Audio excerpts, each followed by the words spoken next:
This topic was selected by my supporters on Patreon. If you would like to influence the direction of the channel by selecting future video topics, as well as gain access to additional content, become a patron at patreon.com/thegreatbigmove. The story of the Canadian Pacific Company begins with the integration of British Columbia on the far western side of the continent with the Dominion of Canada. The agreement between British Columbia and the Canadian government was that a transcontinental railroad would connect British Columbia to the rest of Canada within 10 years of joining. The railroad would have constituted 4,800 kilometers, just under 3,000 miles, of track laid over rugged terrain of various types. The Canadian government signed itself up for a monumental task. For comparison, the Americans, who had a much larger population and more resources, took 6 years to construct 2,900 miles of transcontinental track over much more hospitable terrain.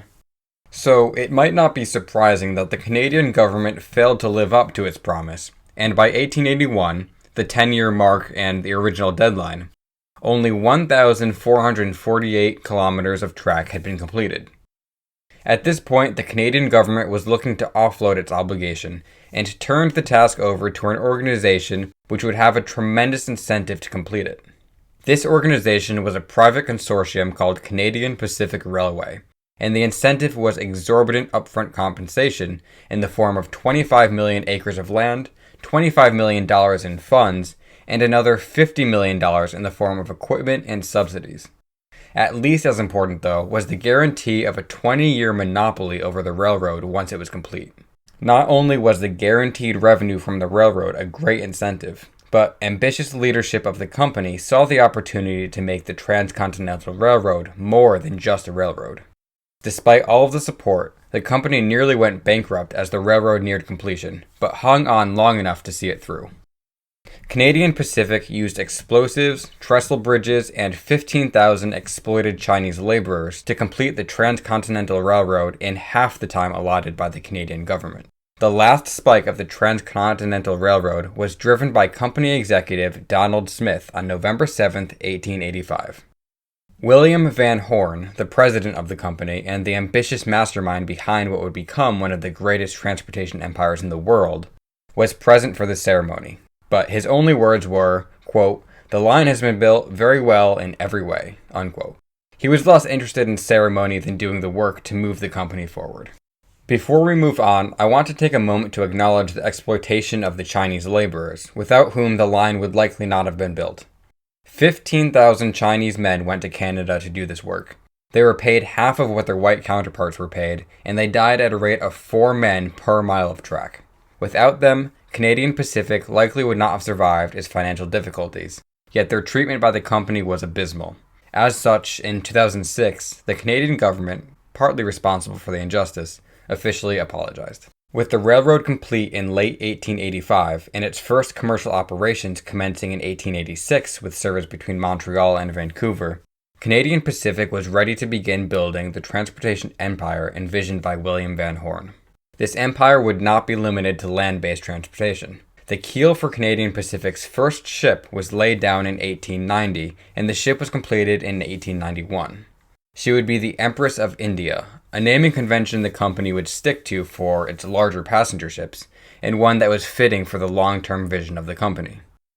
Empress of India would pick up where the railroad left off, and would be able to carry passengers across the Pacific to, quote, the Orient, as it was called, calling in cities in China and Japan, including Nagasaki, Shanghai, and Hong Kong.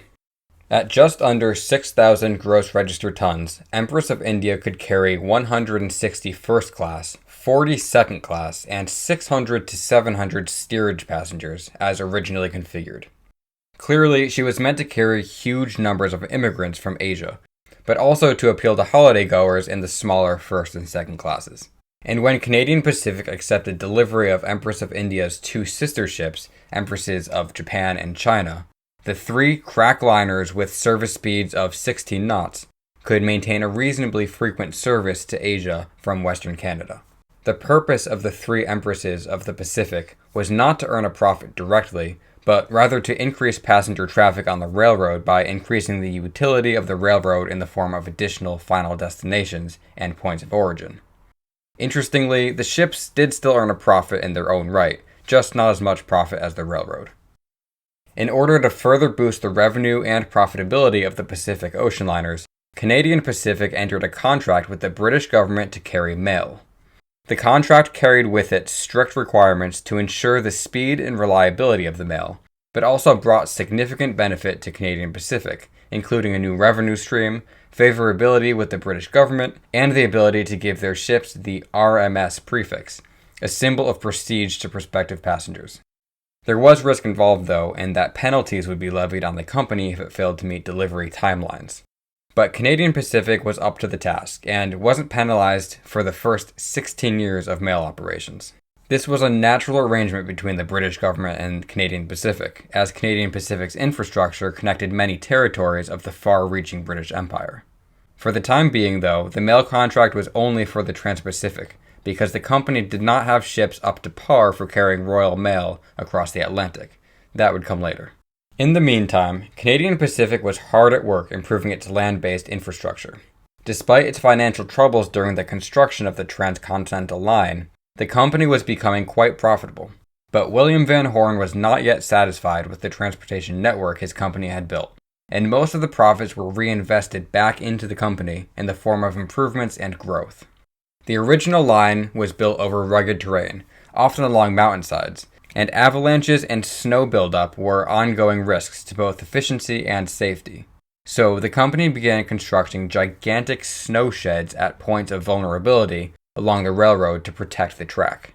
They also worked on replacing the trestle bridges which were constructed quickly for the purpose of getting the line completed as soon as possible. Most consequential, though, was the construction of the company's soon-to-be-famous chateau-style hotels along the railroad. These remarkable properties were built at strategic points along the railroad and served different purposes for different people.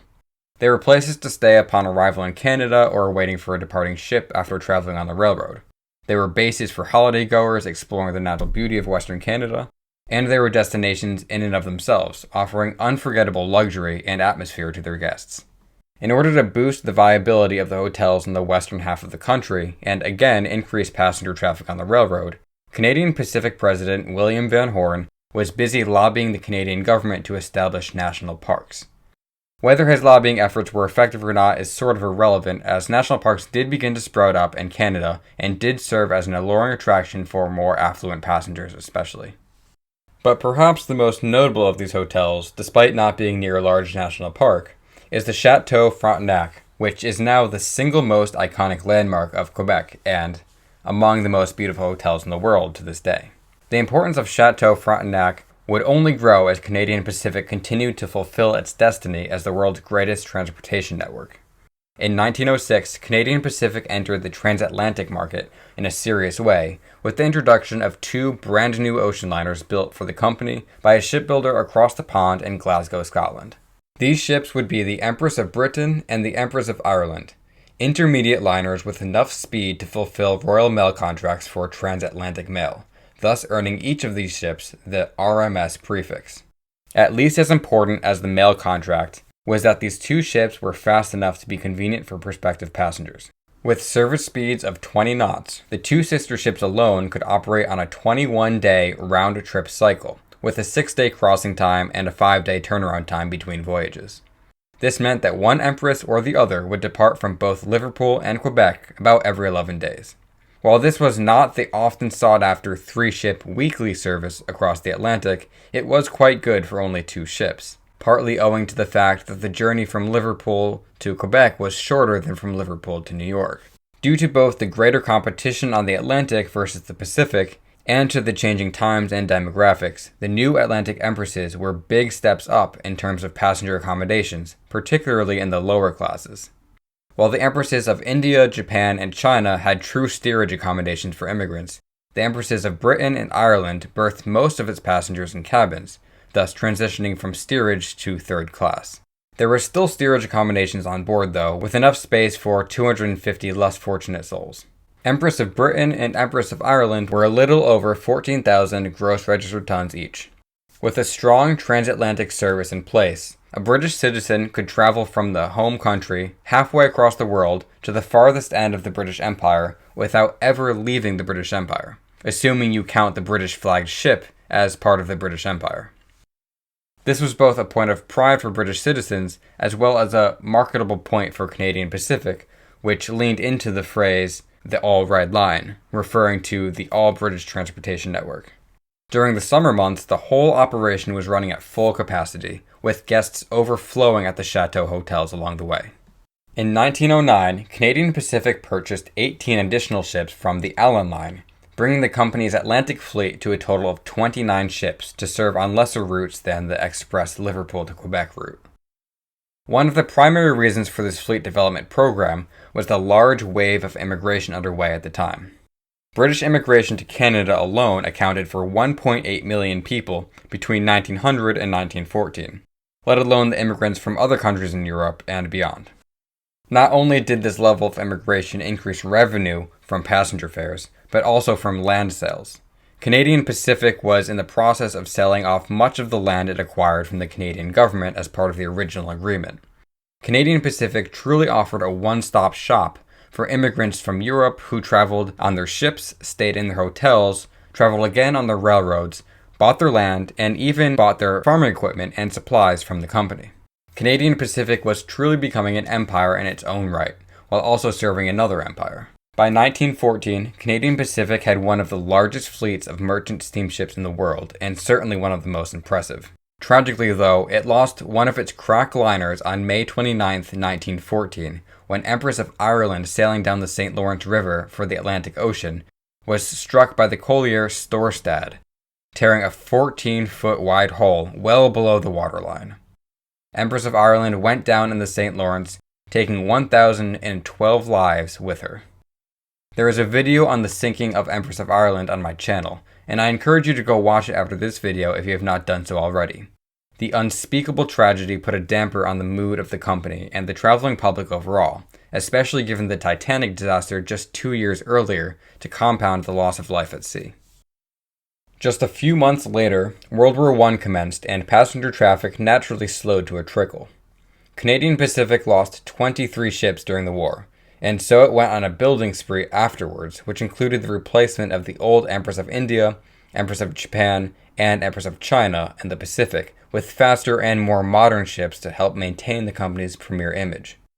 But in the years between the war and the Great Depression, Canadian Pacific saw one last golden age of railroad travel, prompting the expansion of 3 of its grand chateau hotels: Banff Springs Hotel, Chateau Lake Louise, and Chateau Frontenac. This is when Chateau Frontenac acquired its iconic central tower, or keep, which helped it claim its place as one of the most recognizable hotels in the world.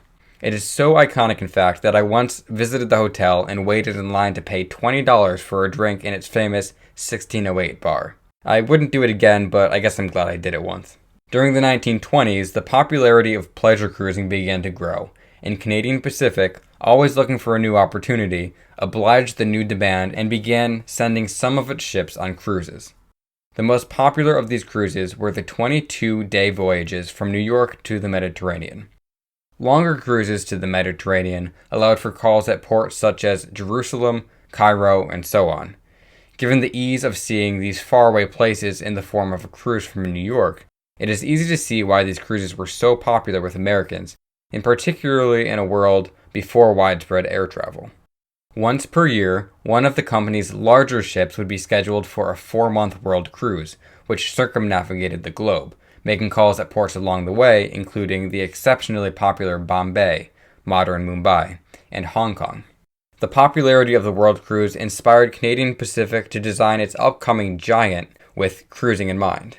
The 42,348 gross registered ton Empress of Britain, the first ship of that name having been scrapped in 1930, was delivered to Canadian Pacific in 1931. The ship was the largest the company would ever own and cost approximately $10.65 million to build. She was one of the first ocean liners, and perhaps the first large liner, to be designed for both ocean liner and cruise ship service, a strategy which eventually became common. Given her huge size and service speed of 24 knots, she was arguably Canada's ship of state, alongside the likes of Britain's Queen Mary and France's Normandy. She actually had a relatively small passenger capacity for her size, designed to carry about 1,200 passengers in 3 classes: first, tourist, and third. Moving forward, instead of choosing a ship to go on the annual world cruise, Empress of Britain was the designated ship. While cruising in this capacity, Empress of Britain went from being a 3-class ship to being a single-class ship. All passengers who cruised aboard her were considered first class. This makes sense, of course, because the $1,600 starting price for a ticket on the world cruise was not exactly affordable to the everyday man enduring the Great Depression. For comparison, the average annual salary for a Canadian family during this time was $1,200, less than the cost of the cheapest ticket. For the purpose of staying on topic, I won't go into further detail about Empress of Britain herself in this video, as I plan to make a ship story video about her in the future. Unfortunately, her career, although successful, would be a short one. When World War II began, Canadian Pacific offered up its entire fleet to the Allied war effort, including the Empress of Britain. On October 26, 1940, she was caught by a long-range German bomber aircraft, which attacked her off the coast of Ireland. Despite burning for the entirety of the night, she survived and was being towed into Derry, Ireland, where she was spotted by German U-boat U-32, which fired 2 torpedoes into her side, sending her to the ocean floor. Although the U-boat was assisted by the bomber, Empress of Britain is still counted as the largest ship ever sunk by a U-boat. Canadian Pacific ships carried more than 1 million troops and civilian passengers during the war, but did so at a high cost. The fleet lost 12 ships to direct enemy attack, making Canadian Pacific the company with the most ships lost of any Allied company during the war. By the time World War II was over, Canadian Pacific's heyday was in the rearview mirror. It had lost many of its ships, and besides, ocean passenger traffic was trending downwards. By 1958, the company had carried more passengers by air than by ship, and it was only a matter of time before its ocean liner business was a thing of the past. With the rise of air travel and personal automobiles, passenger rail travel also ceased to be profitable. Although Canadian Pacific's golden age has long since passed, its legacy lives on today through its freight rail system, its part in the formation of Air Canada, and of course its iconic chateau hotels scattered around the country. What Canadian Pacific was able to accomplish during the late 19th and early to mid 20th centuries is truly one of a kind, and I hope that this video has done it justice. Thank you for watching another Great Big Move video, and stay tuned for my video on Canadian Pacific's magnum opus, Empress of Britain.